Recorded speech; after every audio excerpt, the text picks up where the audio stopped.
श्री शिवाय नमस्तुभ्यम दोस्तों, हर हर महादेव। कैसे हैं आप? आशा करती हूँ सब ठीक होंगे और सुरक्षित होंगे। दोस्तों, आज जानेंगे पूज्य गुरुदेव ने क्या कहा।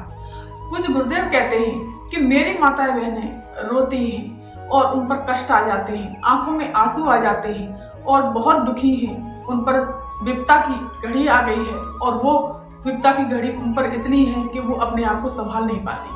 तो पूज्य गुरुदेव कहते हैं, उनकी कथा सुन करके और समझ करके बहुत सुंदर सा उपाय लेकर के आई हूँ दोस्तों। इस उपाय को आप जरूर ही जरूर करिएगा। पूज्य गुरुदेव कहते हैं कि मात्र आपको 8 दिन ये उपाय करना है। 8 दिन में मेरा महादेव आपकी आंखों में आंसू नहीं आने देगा। आपको किसी से जाकर कहने की जरूरत नहीं है कि मुझे ये कष्ट है, किसी के सामने जाकर रोने की जरूरत नहीं है। पूज्य गुरुदेव कहते हैं कि बस मेरे महादेव के सामने जाकर अपनी बात को कहिए, आपके सारे दुखों को, अपने सारे कष्टों को दूर कर देंगे। चलिए जानते हैं आज का ये उपाय। दोस्तों, आपको क्या करना है, एक तांबे का कलश लेना है, इसमें जल भरना है आपको अपने घर से। दोस्तों, आपको इसमें जल अपने घर से, अपनी रसोई में से, परिंदे में से जल भरना है। पूज्य गुरुदेव कहते हैं कि इससे वास्तु दोष खत्म होता है, साथ ही साथ पितृ दोष समाप्त होता है और तो और दोस्तों काल सर्प दोष भी इससे खत्म होता है। इसमें जल भरना है आपको अपने परिंदे में से, जिसमें से आप जल पीते हैं। और आपको एक आखा चावल, एक दाना, मात्र एक आखा चावल का दाना लेकर के जाना है। और दोस्तों चंदन ले जाइए, मीठा ले जाइए, दीपक ले जाइए, शमी पत्र, बेल पत्र, जो भी पुष्प वगैरह, जो भी आप पूजा की सामग्री ले जाना चाहते हैं वो ले जाइए। दोस्तों, वहां पर जाकर के आपको थोड़ा सा इस जल में थोड़ा सा मीठा डाल दीजिए। दोस्तों, मैं हमेशा जल में मीठा डाल करके जरूर ले जाती हूँ और थोड़ा सा इसमें डाल लेते हैं गंगाजल। इस तरह से आपको सीधे पहुंच जाना है देवादिदेव महादेव के शिव मंदिर। शिव मंदिर पहुंच करके आपको शिवलिंग के पीछे जाकर, शिवलिंग के पास जाकर के खड़े हो जाना है, उत्तर दिशा की तरफ मुड़ करके। पूज्य गुरुदेव कहते हैं उत्तर दिशा की तरफ मुड़ करके खड़े होने से, उन पर जल समर्पित करने से या कोई उपाय करने से बहुत जल्दी आपके महादेव सुनते हैं और आपकी सारी मनोकामना को पूरा करते हैं। तो वहां पर आपको जाकर खड़े हो जाना है और सबसे पहले गणेश जी के स्थान पर श्री शिवाय नमस्तुभ्यम मंत्र का जाप करते हुए इस तरह से आपको जल समर्पित करना है। कार्तिकेय जी के स्थान पर, फिर माता अशोक सुंदरी के स्थान पर, फिर माता रानी के हस्त कमल पर, इस प्रकार से। दोस्तों, यह है कार्तिकेय जी का स्थान। शिवलिंग में महादेव का पूरा परिवार समाया हुआ है। दोस्तों, आप नहीं जानते हो तो ये बताती हूँ, ये कार्तिक गणेश जी का स्थान है और ये है कार्तिकेय जी का स्थान। ये है माता अशोक सुंदरी का स्थान, जो मोटी सी लाइन है बीच में, ये है जलाधारी दोस्तों।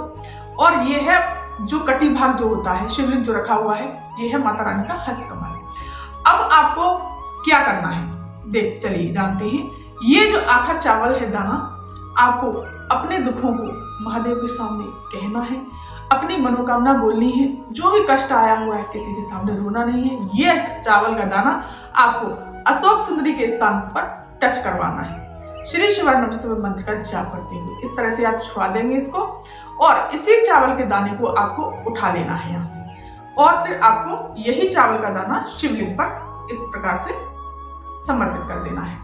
समर्पित करने के पश्चात आपको जो जल लेकर के गए हैं, जरा सा जल मैंने समर्पित किया था पहले, अब ये पूरा का पूरा 1 लोटा जल, इसमें और जल डालना है तो और डाल लीजिए, पूरा जल भर लीजिए और श्री शिवाय नमस्तुभ्यम मंत्र का जाप करते हुए अपनी कामना को कहते हुए पूरा जल आपको समर्पित कर देना है और बाबा से कहना है, बाबा मेरे ऊपर इतना कष्ट आ गया है, मेरी आंखों में आंसू हैं, आप उनको, मेरे कष्टों को आप दूर करिए।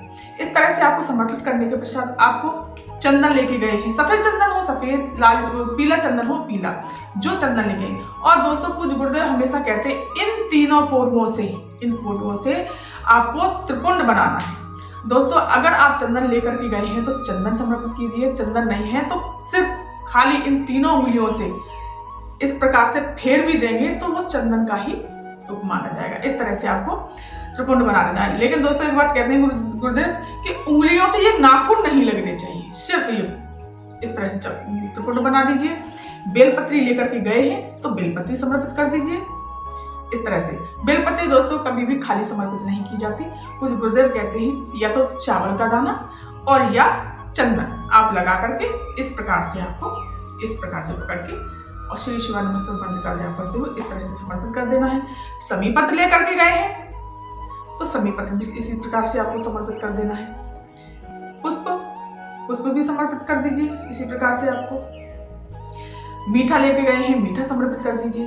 लेकिन चावल का एक ही दाना जो उपाय बताया है पूज्य गुरुदेव ने, आपको सिर्फ वही उसी से करना है। और कहा है पूज्य गुरुदेव ने, और इसी प्रकार से गणेश जी के स्थान पर, कार्तिक जी के स्थान पर, माता अशोक सुंदरी के स्थान पर, माता रानी के हस्तकमल पर, नंदी जी के भी लगा दीजिए आप इसी प्रकार से। और वहां पर थोड़ी देर बैठिए और बाबा से प्रार्थना करिए। ये उपाय दोस्तों पूज्य गुरुदेव कहते हैं लगातार आपको 8 दिन करना है। बाबा इतनी दया करेंगे, इतनी कृपा करेंगे कि आपकी आंखों में आंसू नहीं आने देंगे। ये तो तय है दोस्तों। बहुत अच्छा और अचूक उपाय बताया है पूज्य गुरुदेव ने। चलिए जानते हैं दोस्तों ऐसा ही एक और उपाय, जो दूसरा उपाय है। उस उपाय को दोस्तों कैसे करना है आपको, चलिए जानते हैं दूसरा उपाय। दोस्तों दूसरे उपाय में भी आपको एक तांबे का कलश लेना है, उसमें जल भरना है आपको अपने घर से। और इसमें आपको क्या करना है, ये भी अक्षत का उपाय है। आपको राहु, केतु, शनि, मंगल या कोई भी ऐसी ग्रह दशा लगी है जो कि वो आपको बहुत तंग कर रही है, कितना भी बड़ी से बड़ी दशा लगी है और आपको बहुत ज्यादा परेशानी हो रही है, बहुत ज्यादा कष्ट हो रहा है, तो आप सिर्फ और सिर्फ आखा चावल अक्षत दो अक्षत के दाने ले लेने हैं और इसी जल में आपको डाल लेना है। इस प्रकार से आप यकीन मानिए दोस्तों, ये आखा चावल के 2 दाने अगर जल में डाल करके शिवलिंग पर समर्पित करते हैं तो निश्चित ही आपको न तो राहु परेशान करेगा, न केतु परेशान करेगा, न मंगल, न शनि, कोई भी ग्रह आपको परेशान नहीं कर सकता। ये सारे ग्रह भोलेनाथ के अनुकूल है। ये अगर आप इस प्रकार से जल चढ़ाएंगे तो आपके जीवन से जो भी कष्ट होंगे सब दूर हो जाएंगे, उनसे जुड़ी हुई कोई भी परेशानी होगी सब दूर हो जाएगी। आपको पहुंच जाना है शिव मंदिर पहुंच करके उत्तर दिशा की तरफ ही आपको खड़े हो जाना है। और इस प्रकार से श्री शिवाय नमः मंत्र का जाप करते हुए गणेश जी के स्थान पर जल समर्पित करेंगे, फिर कार्तिकेय जी के स्थान पर, फिर माता अशोक सुंदरी के स्थान पर, फिर माता रानी के हस्तकमल पर, और फिर श्री शिवाय नमः मंत्र का जाप करते हुए इस प्रकार से सारा जल आपको समर्पित कर देंगे। और जो अक्षत के जो 2 दाने हैं वो भी आप शिवलिंग पर समर्पित कर देंगे। दोस्तों इस उपाय को जरूर करिएगा। और आप बेलपत्री लेकर के गए हैं तो इस प्रकार से यहाँ पर वो चंदन लगा लीजिए और इस बेलपत्री आपको समर्पित कर देनी है। बेलपत्री समर्पित कर दीजिए, पुष्प समर्पित कर दीजिए और चंदन लगा दीजिए त्रिपुंड बना करके, मीठा समर्पित कर दीजिए इस प्रकार से। और अगर आप दीप लेकर के गए हैं तो आप दीप जरूर प्रज्वलित कीजिए। दोस्तों हम अगर दीप लगाते हैं तो हमारे जीवन में भोलेनाथ खुद ही उजाला कर देते हैं। तो दोस्तों इस प्रकार से आपको दीप लगा देना है और महादेव की पुनः आरती कर देनी है। अगर छोटा सा प्लेट ले जाइए। और हाँ दोस्तों एक विशेष जानकारी अगर आपको देती हूँ मैं कि आप लोग क्या करते हो कि डिब्बियों में चंदन ले गए, चावल ले गए, डिब्बियों में ही हर चीज तुम आप लोग डिब्बियों में ले जाते हो, डिब्बियों में नहीं ले जाना। दोस्तों अगर उपाय करने जा रहे हैं, भगवान की पूजा करने जा रहे हैं, तो आपको प्लेट में हर चीज थोड़ी रख के ले जानी है अलग से, डिब्बियों में नहीं।